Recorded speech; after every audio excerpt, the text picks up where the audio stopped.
सियासत में जब भी कुछ ज्यादा पाना हो तो फिर अपने विरोधियों को अपने साथ जोड़ लेना चाहिए, और जब साथी नाराज हो जाते हैं तो उनको मना लेना चाहिए। दरअसल बिहार की सियासत में कई बार ऐसा हुआ है कि मुख्यमंत्री नीतीश कुमार अपने विरोधियों को पहले तो अपने साथ लाते हैं और फिर कुछ लेना होता है तो उनको अपने साथ बिठाकर गाड़ी में घूमने लगते हैं। इस कदर उनके ऊपर यह दबाव दे देते हैं, इस तरह एक तरीके से साइकोलॉजिकल प्रभाव डालते हैं कि सामने वाला फिर कुछ मांग ही नहीं पाता है। दो तस्वीरें आपको दिखा रहे हैं। एक तस्वीर में बिहार के पूर्व डिप्टी सीएम और दूसरी तस्वीर में बिहार के वर्तमान डिप्टी सीएम मुख्यमंत्री नीतीश कुमार के साथ दिखाई पड़ रहे हैं। एक पैर छूकर आशीर्वाद दे रहे हैं, दूसरा एक दूसरे का अभिनंदन कर रहे हैं। दरअसल इन तस्वीरों का मकसद क्या है वो हम समझने की कोशिश कर रहे हैं।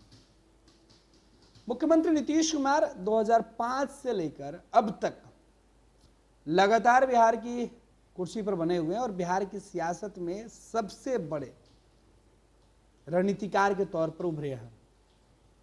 लेकिन नीतीश कुमार की जो पार्टी है जनता दल यूनाइटेड, या फिर वो अलग अलग पार्टियों में रहे, उन पार्टियों की विचारधारा कभी बीजेपी के साथ रही, कभी बीजेपी के खिलाफ रही, कभी लालू प्रसाद यादव और राजद के खिलाफ रही, कभी लालू प्रसाद यादव के साथ रही।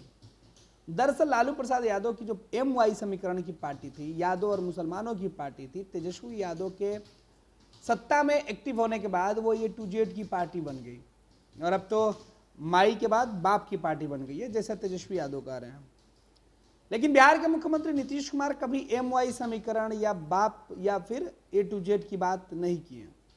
नीतीश कुमार का एक जो कुनबा है, जिस वो समाज से आते हैं, नालंदा वेस्ट जो है, वो जो लोग हैं उनकी संख्या भले ही पूरे बिहार में बहुत एग्रेशन वाला नहीं हो, लेकिन इस समाज के लोगों ने पूरे बिहार के अंदर एक मैसेज जरूर दिया कि नीतीश कुमार जब भी सत्ता में रहें या सत्ता के आसपास रहें तो सबसे पहले उन लोगों के ऊपर उन्होंने अंकुश लगाया जो लोग बहुसंख्यक हुआ करते थे, जो अग्रेशन की भूमिका में हुआ करते थे।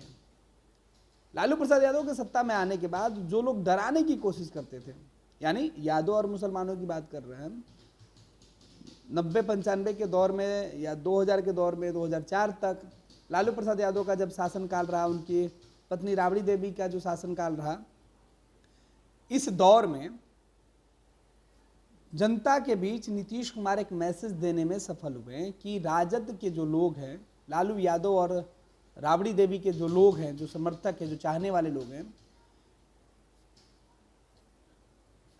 ये जो लोग हैं ये बिहार के दूसरे तबके के लोग, दूसरे जाति के लोगों को डराने का काम करते हैं और उनके साथ किसी भी मोड़ पर अव्यवहार करते हैं, मारपीट करते हैं। और ये मैसेज देने में नीतीश कुमार पूरी तरीके से सफल हो गए। लालू राबड़ी शासनकाल को जंगल राज की संज्ञा दी गई और नीतीश कुमार को सुशासन की संज्ञा मिली। नीतीश कुमार ने 2005 का जो टेन्योर था नीतीश कुमार का 5 से 10 का, वो सबसे गोल्डन ईरा था, क्योंकि बिहार के अंदर कई तरीके की बदहाली की तस्वीरें तब तक निकलकर सामने आ चुकी थी। लालू यादव और राबड़ी देवी के शासनकाल में जो कुव्यवस्था बिहार के अंदर पनपा हुआ था, उसे नीतीश कुमार ने अचानक आके ब्रेक लगा दिया और इस वजह से पूरे देश के लोगों की निगाहें बिहार पर टिकी और सभी ने कहा कि नीतीश कुमार ने एक अच्छा काम किया और वो अच्छा काम करे, और सहानुभूति नीतीश कुमार के प्रति लोगों की बढ़ती गई। 2005 से लेकर 2010 का मुख्यमंत्री नीतीश कुमार का जो कार्यकाल रहा, वो सबसे ऐतिहासिक कार्यकाल रहा। इस कार्यकाल में नीतीश कुमार ने कई ऐसे फैसले लिए जिससे लालू प्रसाद यादव और उनकी पार्टी पूरी तरीके से टूटकर बिखर गई। 2010 के विधानसभा के चुनाव में नतीजा ये हुआ कि लालू यादव बिहार विधानसभा में नेता विरोधी दल के लायक भी विधायक नहीं जितवा पाए कि उनको विरोधी दल का एक सम्मानजनक सीटें मिले। लेकिन नीतीश कुमार प्रचंड बहुमत के साथ निकल के सामने आए थे। और लोगों ने 2005 के बाद 10 में भरोसा किया, 10 के बाद फिर 15 की कहानी सबको पता है। लेकिन 5 से 10 के बीच का जो टेन्योर था, 13 तक का जो टेन्योर था, नीतीश कुमार बीजेपी के साथ थे और हर मोर्चे पर नीतीश कुमार ने जो संदेश बिहार के लोगों को उन्होंने देने की कोशिश की उसमें वो सफल रहे। ये संदेश क्या था? ये संदेश था कि अगर लालू यादव वापस सत्ता में आते हैं, उनकी पार्टी वापस सत्ता में आती है, तो गांव के गरीबों को, जो हर समाज के लोग हुआ करते थे, चाहे वह अगड़ी जाति के लोग हुआ करते थे या फिर पिछड़ी जाति या दलित समाज के जो लोग होते थे, उनको एक खास जाति वर्ग के लोगों के द्वारा टारगेट किया जाएगा। तो ये खास जाति वर्ग के जो लोग थे वो यादव और मुसलमान जाति के लोग थे और इन लोगों के द्वारा बार बार ये मैसेज दिया जा रहा था कि वो जब सत्ता में होंगे तो वो लोगों के साथ दुर्व्यवहार, मारपीट की घटना या कई प्रकार के आपराधिक घटनाएं वो करते थे। और ये मैसेज देने में नीतीश कुमार पूरे बिहार में सफल हुए, बिहार के देश में सफल हुए। नीतीश कुमार की जो जाति है, जो समाज से वो आते हैं, उस समाज के लोगों ने ये कहना शुरू कर दिया कि जब तक यादव और मुस्लिम समाज के लोग सत्ता के करीब रहे हैं, सत्ता में रहे हैं, तो उनके द्वारा जमकर उत्पात मचाया जाता है, लोगों के साथ मारपीट की जाती है, हंगामा किया जाता है और इसका असर व्यवसायिक वर्ग पर पड़ता है। और नीतीश कुमार आए तो इन्होंने शांति का संदेश दिया। जो रंगदार टाइप के लोग थे उनको नीतीश कुमार ने संट कर दिया। पुलिस का एक्शन खूब होने लगा, जो एक्शन 2090 के बाद 2004 तक, माफ कीजिएगा 1990 के बाद 2004 तक वो एक्शन नहीं दिखाई पड़ रहा था। तो 90 से और 4 के बीच, 5 के बीच का जो अंतराल था, जिसे जंगल राज नीतीश आज भी कहते थे या नीतीश आज भी कहते हैं, कि 2005 के पहले क्या था।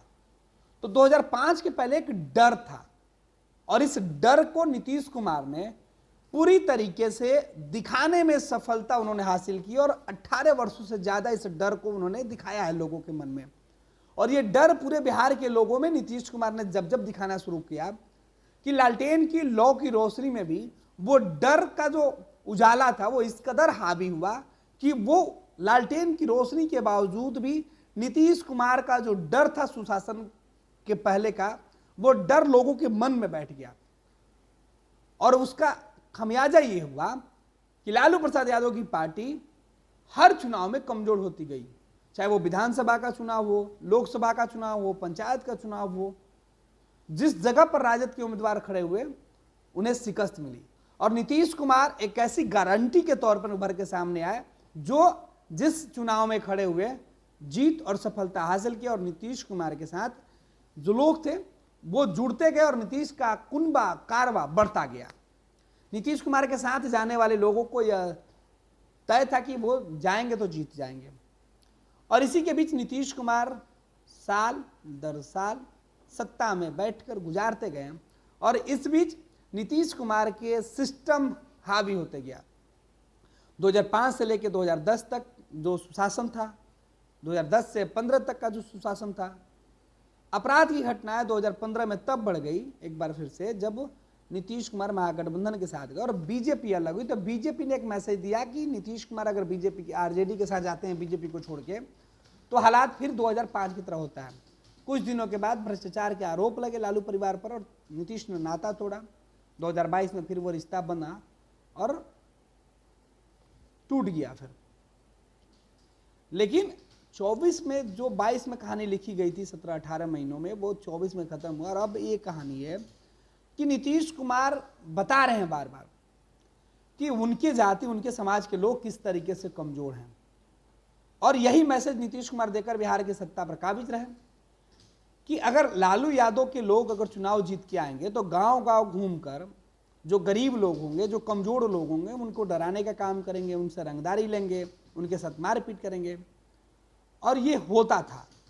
जब भी राजद सत्ता में रही है इस तरीके की खबरें निकलकर सामने आती रही कि उनके लोग, उनके समर्थक मारपीट या गरीबों को परेशान करते रहे हैं। यादव समाज से होने वाले तमाम जो लोग हुआ करते थे, यादव जाति के जो नेता होते थे या उनके जो समर्थक होते थे, मुस्लिम समाज के जो लोग होते थे, वो हर हाल में अपने इलाके में अपना वर्चस्व कायम रखना चाहते थे। और ये दबंगई दूसरे लोगों को पसंद नहीं आती थी। जिससे वो मजबूरी में बर्दाश्त करते थे और नीतीश कुमार यह मैसेज देने में सफल हुए। लालू यादव की पार्टी 2015 और 2020 के चुनाव में सबसे बड़ी पार्टी बनकर उभरी। तेजस्वी यादव के साथ एक भीड़ जुटी और ये भीड़ यादव और मुसलमानों की थी। ये भीड़ A to Z कहने वाले तेजस्वी यादव के लिए हर वर्ग की थी, लेकिन संख्या देखा जाए इसमें यादव और मुसलमान सबसे ज्यादा थे। और तेजस्वी यादव आज भी जब फील्ड में निकले हुए हैं, गांव में निकले हुए हैं, जनविश्वास यात्रा में निकले हैं, तो उनके साथ A to Z का नारा देने वाले नेता तो हैं, लेकिन उनके जो वोटर है वो वही MY समीकरण है, यानी यादव और मुसलमानों का साथ है। और वो भीड़ नीतीश कुमार के लिए एक सीधे तौर पे ब्रह्मास्त्र का काम कर रहा है। नीतीश कुमार एक बार फिर से इस भीड़ का डर अपने लोगों को दिखाएंगे और दिखा रहे हैं कि ये वही लोग हैं जो वो एक बार फिर से वो दंड, एक बार फिर से ये लोग सत्ता में काबिज होंगे तो लोगों को परेशान करेंगे। तो तेजस्वी यादव जिस भीड़ को अपनी ताकत समझते हैं, नीतीश कुमार अपने कुनबे को, जो कम संख्या है, जिनकी संख्या बहुत कम है, उस संख्या बल को लेकर नीतीश कुमार यह बताते हैं कि ये डरा हुआ समाज है। और इस डरे हुए समाज का जो मैसेज है साफ कि नालंदा बहुल जो नीतीश कुमार का क्षेत्र, वो ये जाकर कहता है कि पूरे बिहार के अंदर की कम से कम नीतीश कुमार का जो कुर्मी और कुशवाहा समाज के जो लोग हैं वो दूसरे को जाकर धमकी तो नहीं देते हैं, मारते तो नहीं है, डराते तो नहीं है। और ये माहौल नीतीश कुमार के रहते हुए बनता है और ये सुशासन का माहौल है कि हर वर्ग के लोग ठीक ठाक रहते हैं। नीतीश कुमार सत्ता में रहते हैं तो यादव और मुसलमानों की भी बोलती बंद रहती है। लेकिन राजद की जब सरकार होती है, महागठबंधन की सरकार जब हुई थी, तब यह कहा जा रहा था कि राजद के नेता कार्यकर्ता जो यादव और मुसलमान हैं वो पूरी तरीके से लोगों को धमकाने का काम शुरू कर देते हैं, या फिर उनका जो अपराध की घटना है वो बढ़ जाती है और ये लोग वर्चस्व कायम करने लगते हैं। वो दिखता है, कई दफे दिखा है।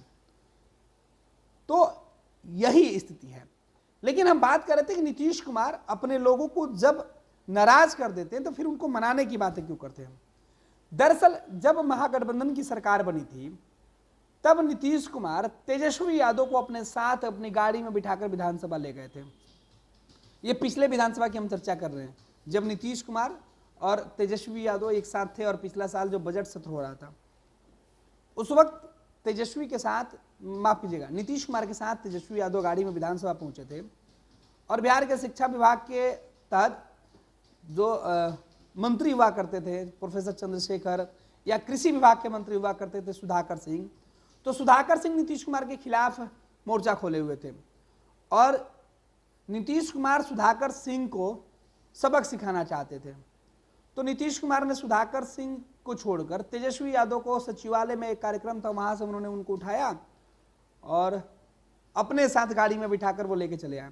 और एक बार ही नहीं हुआ, कई दफे ऐसा हुआ कि नीतीश कुमार जब भी कुछ कराना चाहते हैं अपने सहयोगियों से तो उनको अपने साथ बिठा लेते हैं और उनको इस तरीके से अपने जो प्रभाव है उस प्रभाव में लेते हैं कि सामने वाला कुछ कर नहीं पाता है। और नीतीश कुमार के आगे तेजस्वी यादव हमेशा खामोश रहे। नीतीश कुमार मंच पर तेजस्वी यादव को जलील करते रहे, बार बार बिठाकर उनके माता पिता के शासनकाल की याद दिलाते रहे और तेजस्वी चुप रहते थे। और ये बातें खुद तेजस्वी यादव कह रहे थे। जब बिहार में सरकार टूटी तो उन्होंने कहा कि मुझे ही मंच पर बिठाकर नीतीश कुमार मेरे माता पिता के नाम से मुझे जलील करते थे और मैं बर्दाश्त करता था। और अब सम्राट चौधरी को लेकर नीतीश कुमार अपने बगल में बिठाकर गाड़ियों से घूम रहे हैं। अभी हाल ही में बजट सत्र के दौरान सम्राट और नीतीश एक साथ एक गाड़ी में आए, तब से यह चर्चा हुई। चर्चा ये थी कि बिहार में जो मंत्रिमंडल विस्तार हो रहा है उस विस्तार के साथ साथ बिहार में जेडीयू की जो लोकसभा की सीटें और जो विधानसभा की मिलने वाली सीटें हैं उस पर नीतीश समझौता नहीं करना चाहते, इसलिए अपने जो करीबी नंबर 2 के पोजीशन पर सम्राट चौधरी हैं उनको नीतीश कुमार अपने आभाजाल में डालना चाहते हैं। और उसके बाद तस्वीरें बदल गई। बिहार विधानसभा के अंदर जब सम्राट चौधरी, जो अब से पहले मुख्यमंत्री नीतीश कुमार के साथ सरकार बनाने के बाद भी वो कह रहे थे कि ठीक है मुख्यमंत्री जी के साथ हमने सरकार तो बनाई है, लेकिन मैं ये जरूर वादा कर रहा हूं कि हमारी अपनी सरकार बनेगी, भाजपा की सरकार बनेगी। जो सम्राट चौधरी कुछ दिन पहले तक या 2 दिन पहले यह बातें कह रहे हो कि हम नीतीश कुमार के साथ सत्ता में तो हैं, नीतीश कुमार मुख्यमंत्री हैं, लेकिन हम अकेले अपने दम पर सरकार बनाएंगे, हमारा अपना मुख्यमंत्री होगा, वही नीतीश कुमार सम्राट चौधरी के इस बयान के बाद उनको अपनी गाड़ी में बिठा कर लाते हैं और विधानसभा के अंदर पूरा जो सिनेरियो है, पूरी जो तस्वीर है वो बदल जाती है। तस्वीरें इसलिए बदल जाती है कि सम्राट चौधरी अपने 24 मिनट के भाषण में 29 बार नीतीश कुमार का गुणगान करते हैं। और ये तब होता है जब सम्राट नीतीश कुमार के साथ उनके गाड़ी में बैठकर घूमते हैं। तेजस्वी यादव नीतीश कुमार को गार्जियन के साथ साथ ये बार बार कह रहे थे कि वो प्रधानमंत्री के मटेरियल हैं, जब तक नीतीश कुमार चाहेंगे बिहार की सत्ता में रहेंगे, नीतीश कुमार जो कहेंगे वही हम करेंगे।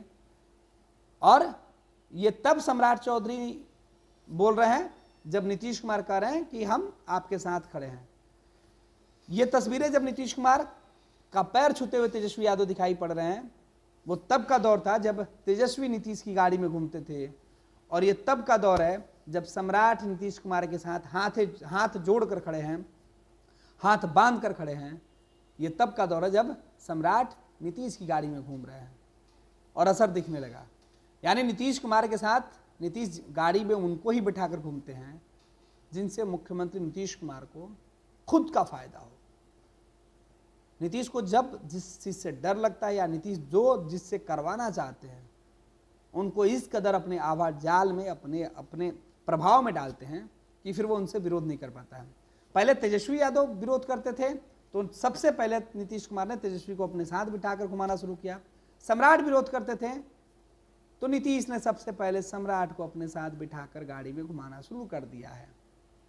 और सरकार बनने के बाद भी जो सम्राट कहते थे कि हमारी अपनी सरकार बनेगी, वही सम्राट विधानसभा के अंदर पहुंचकर नीतीश कुमार के लिए 24 मिनट के अंदर 29 बार नाम लेकर गुणगान करना, समझिए कि 1 मिनट से भी कम समय में नीतीश कुमार की उपलब्धियों को गिनाना और आदरणीय मुख्यमंत्री आदरणीय नीतीश कुमार जी, नीतीश बाबू 29 बार अलंकृत करना, ये बता रहा है कि नीतीश जो दिखते हैं, जो सुनते हैं, जो बोलते हैं, उस हर चीज का, हर एक्शन का अलग अलग मैसेज होता है और नीतीश उसे समय समय पर दिखाने में सफल होते हैं। अब नीतीश की गाड़ी में तेजस्वी नहीं सम्राट बैठ रहे हैं और सम्राट तब बैठ रहे हैं जब उनको पता है नीतीश कुमार को कि अब आने वाले वक्त में सम्राट को अपने प्रभाव में डालकर कई फैसले मनवाने हैं। और ये कोई आश्चर्य वाली बात नहीं होगी कि आने वाले वक्त में मुख्यमंत्री नीतीश कुमार की गाड़ी में बैठने वाले लोगों की संख्या बढ़ जाए। पैनोरमा ग्रुप, जो सोचता है वो करता है। ये लो मुंह मीठा करो, आज मैंने अपना जॉब छोड़ दिया, अब हम पूर्णिया वापस जाएंगे। जॉब छोड़ दिया है? मतलब ये घर कैसे चलेगा? हम करेंगे क्या? और माँ बाबूजी क्या बोलेंगे? इसलिए मैं एक और मिठाई का डब्बा लाया। अपने बिजनेस के लिए लोन अप्रूव हो गया। अरे लोन अप्रूव हो गया वो तो ठीक है, लेकिन पूर्णिया में हम रहेंगे कहाँ? अपना घर भी तो नहीं है वहां। इसलिए तो एक और मिठाई का डब्बा अलग से लाया हूं। हमने पूर्णिया में घर ले लिया है, पूर्णिया के ई होम्स पैनोरमा में। पूर्णिया में पैनोरमा ग्रुप लेकर आए हैं ई होम्स पैनोरमा, बड़ा घर, आलीशान जिंदगी और अत्याधुनिक सुविधाओं के संग। अरे अरे, अब क्यों मुंह मीठा करवा रही हो? क्योंकि हम घर वापसी जो कर रहे हैं। घर वापसी की खुशी पूर्णिया में ई होम्स पैनोरमा के संग। E homes panorama, luxurious lifestyle redefined.